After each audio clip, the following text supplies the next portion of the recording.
Hello and welcome to the FI Newscast, where we bring you relevant news in the food and beverage industry.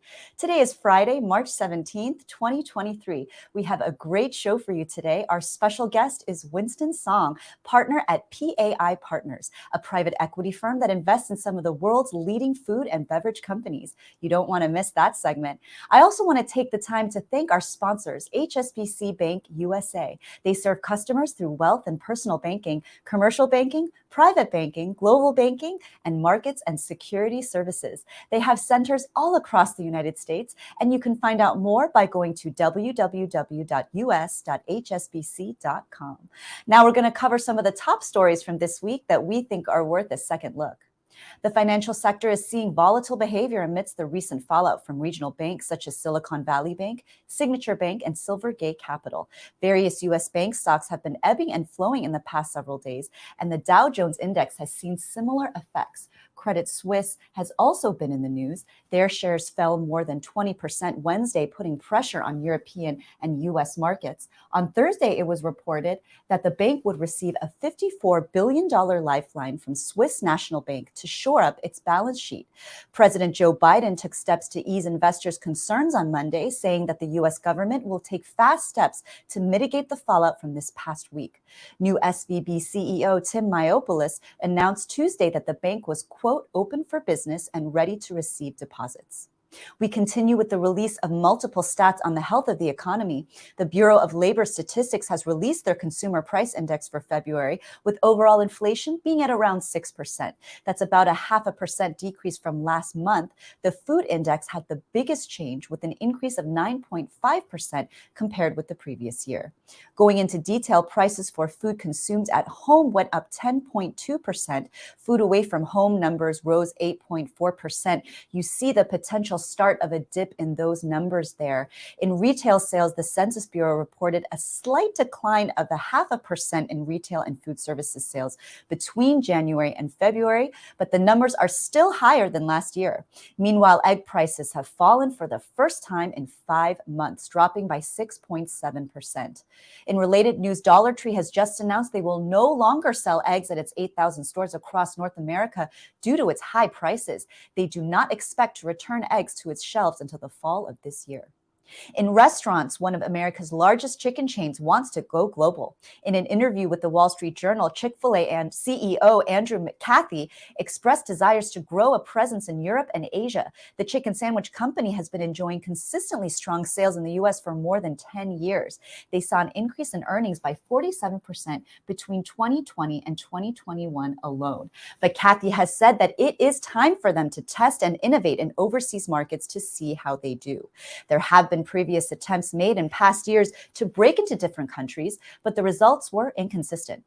New developments in the labor sector as companies like Uber and Lyft can continue treating their workers as independent contractors in the state of California. A California judge recently ruled that Proposition 22 is constitutional. It's a proposed law that allows companies to classify their workers as contractors in the Golden State. Some had opposed the measure, saying that it denied them various workers' rights, and a judge did find the proposition unconstitutional 2 years ago. But this new ruling reverses that decision. The ruling also stated that workers had a right to unionize and collectively bargain.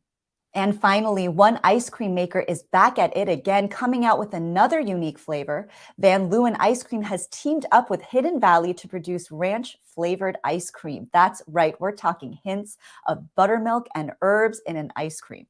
The company is debuting this product alongside other new flavors like blood orange chocolate chip and carrot cake. The new lineup will be available at Walmart for a limited release from March 20th to May 28th. Make sure to mark your calendars for that. Reminds us of another collaboration that Van Leeuwen's did with Kraft Heinz. They came up with Kraft macaroni and cheese flavored ice cream. Enough said. And those are your top stories.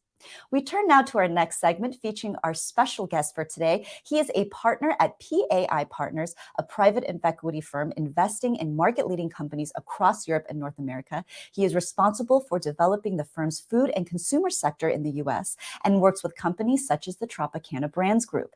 He is here today to share some of his expert insights on PE in the food space. He is Winston Song. Winston, thank you for joining us. Welcome to the show. Thanks for having me, Susan. It's great to be here. I got to ask you first, macaroni and cheese flavored ice cream or Hidden Valley Ranch dressing flavored ice cream? Which one would you pick? You know, I am in the mindset that I'm going to try everything once, and we'll see if we like it. I'm generally try to be adventurous. I'm not sure ranch flavored or mac and cheese flavored ice cream are really for me.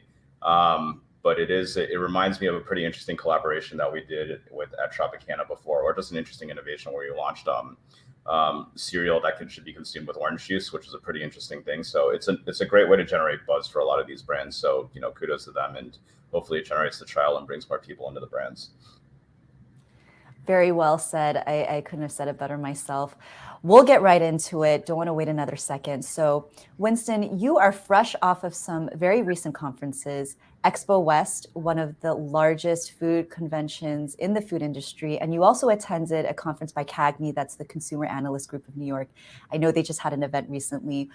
What were you seeing from those two events? What were your key takeaways from those two conferences? It's pretty interesting. I think on Expo West, which is a little bit fresher, you know, one of the things that we've, you know, that I noticed, unlike in years past, there wasn't like one giant trend that folks were chasing. There were some overarching trends, I think, that have been around for a long time that folks have been innovating around, but it wasn't the same as, you know, a big plant-based boom last year, or there's a few years ago where CBD was all the rage. You know, this year, I think there was continued like focus on function. You know, we've noticed a lot of prebiotic, probiotic sparkling beverages. I sampled a lot of them. We're investors in 𝗂𝗏 through Tropicana, so we're certainly innovating around those trends and want to keep current with what's going on in the market. And on beverages, hydration continues to be a key attribute brands are looking for, but they're also looking to add incremental functionality, right? So you're seeing brands that do energy and hydration, energy and metabolism and hydration. You know, we saw a lot going on with mushrooms. I'm personally, you know, my mom's has tried to make me eat mushrooms for years. I won't do it. But I've seen a lot of that mushroom being incorporated in beverages and other foods as a functional ingredient. I think importantly, which is something that we've also been investing behind at PAI, is, you know, a lot of brands are talking a lot more about biodiversity and regenerative agriculture. So you saw the announcement by Lundberg Farms. You saw Chetty's have a lot of marketing around their regenerative ingredient stack. Simple Mills and their Almond Project partners, Kodiak and General Mills, you know, all did a lot of marketing and had a lot of talk around regenerative agriculture and their ingredient stack. And you know, we're pretty, you know, one of the interesting things about Europe is kind of on the forefront of biodiversity as it relates to food, and that's one of the areas that we're really focused on as we're getting our food practice up and running here in the U.S.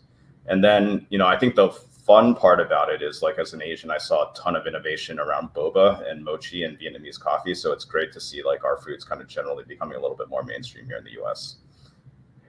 Absolutely. Also, clearly, as a fellow Asian American, I'm very excited for those things. You definitely do see a lot of a big boba presence in different categories. That's so interesting. I want to shift gears a little bit here, Winston. I want to ask you a question. We've been asking a lot of our guests, understandably, given the volatile times that we're in the economy. We're seeing inflation. We're continuing to see lingering effects of COVID, supply chain issues, labor issues. We're also seeing a lot of panic surrounding a certain baking incident that has happened recently. Winston, what are you seeing on the ground from where you are within your field of expertise?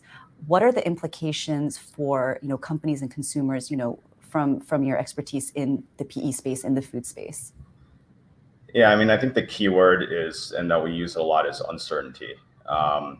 There's uncertainty in the consumer market. There's uncertainty with respect to pricing. There's uncertainty still as it relates to inflation in and around the supply chain, although that seems to be getting better. And there's certainly uncertainty around funding, just given all the news that's been going on over the last week.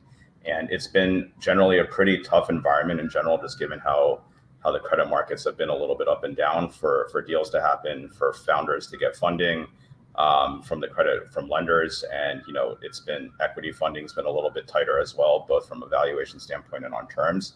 So in general, what we've seen over the last year, and then even more so over the kind of year to date 2023, has been a pretty challenging environment and a pretty tough environment for founders of kind of high growth consumer brands to get funding. Right, that's so true. All right, well, we're going to take a quick break, but when we come back, we're going to have more with Winston Song of PAI Partners. Stay with us.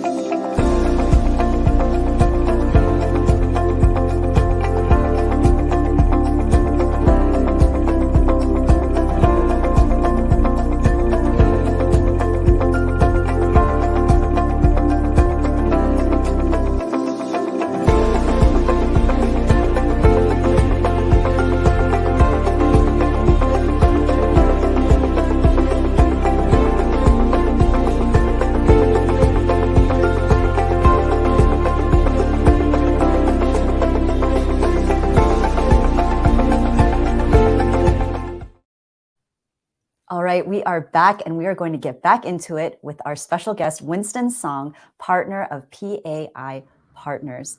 So Winston, we're going to switch gears here. We're going to go more into what you do, your expertise. So, talk to us about, your line of work. You deal with some pretty big companies. What are some tangible ways that PE firms like PAI look to extract returns? Yeah, so like you mentioned, we've been doing this for quite a long time. So we've been investing in food and consumer for about 25 years, and we've made 34 investments in this category. And buying and building and adding on to our platforms is a big part of what we do. So in that time period, we've also added on 90 additional investments or companies into those 34 investments. So we've been pretty active. And as you mentioned, if we find pretty meaningful ways to partner with our management teams to kind of create value for our companies. And that means we invest both upstream on the supply chain as well as downstream into brands. And we've worked with some pretty iconic brands, 𝗂𝗶𝗱𝗲, and that portfolio includes 𝗂𝗂𝗿𝗶𝗱, 𝗀𝗃𝗃, and 𝗂𝘂𝗐𝗫. And also one of our other big investments, which is kind of transatlantic, is 𝗏𝗏𝗏𝗏, which is an ice cream brand, which with partnership with Nestle. So we have Edie's and Dreyer's and Häagen-Dazs as an example, and Drumstick. But the goal and what we try to do is we tend to be pretty thematic about which sectors we find are interesting, which categories we find are interesting, and try to figure out ways that we can marry both investments upstream as well as investments downstream into brands, and figure out ways how to have those companies collaborate with each other and drive better outcomes. And what that allows us to do also is have a better view of the whole ecosystem of a category or subcategory, to figure out exactly what the trends are, figure out ways to invest better into the brands to drive growth, invest in driving innovation, and using partners upstream to be innovation and commercialization partners. You mentioned a lot of great brands there. I really do love Izzy's. Tell me about PAI's key focus areas in food and beverage this year in 2023. What are you guys looking at? We're always looking to put more companies into our portfolio, and also to do add-ons. We're continuing to look at functional beverage. We talked a lot about the innovation at Expo West. We're looking at some more functional beverage brands in the 𝗂𝗶𝗏𝗏 that can really benefit from our chilled distribution capability. That's a really expensive way for a lot of these brands to go to market. And we talked a little bit about how funding is a little bit more challenged now. So any way that we can help some of these brands be a catalyst for growth is going to be a big part of the 𝗂𝗶𝗏𝗏 story. We recently made an investment, or we're in the process of making an investment into the savory solutions business of IFF, which we just carved out. Ingredients is a really exciting place for us to be a part of. It's a critical part of the value chain, and you can really work with a lot of brands as well as food service companies to be a sourcing partner as well as a product development partner. And we see a lot of tailwinds there, both on the European and the US side. We have a company in Europe called 𝗂𝗂𝗏𝗀, which is a better for you organic kind of plant-based dairy and snacking business. And we're always, Expo West is pretty active for us there as well. We're always looking for better for you snacking opportunities. Snacking is a big category, and it is, I think there was a stat that 70% of Americans snack twice a day and 50% of them snack more than 3 times. So it's an ever expanding category with expanding usage occasions. And there's a lot of different ways you can reach the consumer there. So that's another area. And I think the last one is pets. Pets a pretty interesting area. I think a lot's been said about kind of the surge in pet ownership from millennials and Gen Zs. And I think there's a lot of different ways to play the category, both upstream as well as in brands. So we're certainly focused there as well. Mentioning a lot of significant categories that have been getting a lot of attention from what I've been seeing, recently. Let's go more into trends. Last question. Let's talk about more trends. Plant-based, low no alcohol, low no sugar, health and wellness. What are you seeing that you think is worth keeping an eye on? I think we talked about a functional beverage is always a big one. I think people are looking for different ways to hydrate. As you see innovation in and around beverages, you're also seeing sugar coming out. That's something that we're very focused on at 𝗂𝗏𝘂𝗃, is taking sugar out of our products and figuring out better ways or healthier ways to delight our consumer. We talked a little bit about the continued rise in snacking and healthy snacking. That is a big area. I think one of the big takeaways from CAGNY is almost all the big food companies are focused in some way, shape, or form on snacking, both salty and then also on the affordable indulgence side. We talked a lot about the uncertainty in the environment and what that means for the consumer. And what that also means is they're going to stop. They're going to cut down on their trips to restaurants. They're going to find areas where they can cut back on spending. But at food, home consumption is going to go up, and they're going to find ways to indulge themselves at home, whether it's alcoholic beverage, whether it's ice cream. Hopefully it's the Ferrari brands that they purchase, in-store bakery products, or even QSR. And those are all areas that we're kind of really focused on at this point. Winston Song, partner of PAI Partners. Winston, thanks so much for joining us. Thanks for having me, Susan. It was great to be here. All right. We're going to take a look at what's ahead in the food industry in the coming days now. On March 21st to March 22nd, the Federal Open Market Committee holds their regularly scheduled meeting, one of 8 in a year, where experts gather to discuss economic conditions. On March 22nd, the Food Institute will host a webinar focusing on the state of the health and wellness industry. On March 23rd, General Mills will report earnings for the 3rd quarter of the fiscal year 2023. And also on March 23rd, there will be a new episode of LATAM Food Talks featuring 𝗟𝗏𝗃𝗀 and Maria Belén Ramirez. And that is our show. Thank you so much for joining us. Special thanks to Winston Song of PAI Partners, and a very special thanks to our sponsor, HSBC US, www.us.hsbc.com for all of your banking needs. Be sure to tune in next week to our show, same time, same place, where we will have another special guest. It will be David Bishop, partner of Brick Meets Click. You don't want to miss that show. It's going to come up again next week, same time, same place. All right. Well, I'm Susan Choi, and I'm so glad that you joined us for this edition of FI Newscast. Please be sure to check out www.foodinstitute.com for all of your food and beverage industry news needs. Until next time, take care.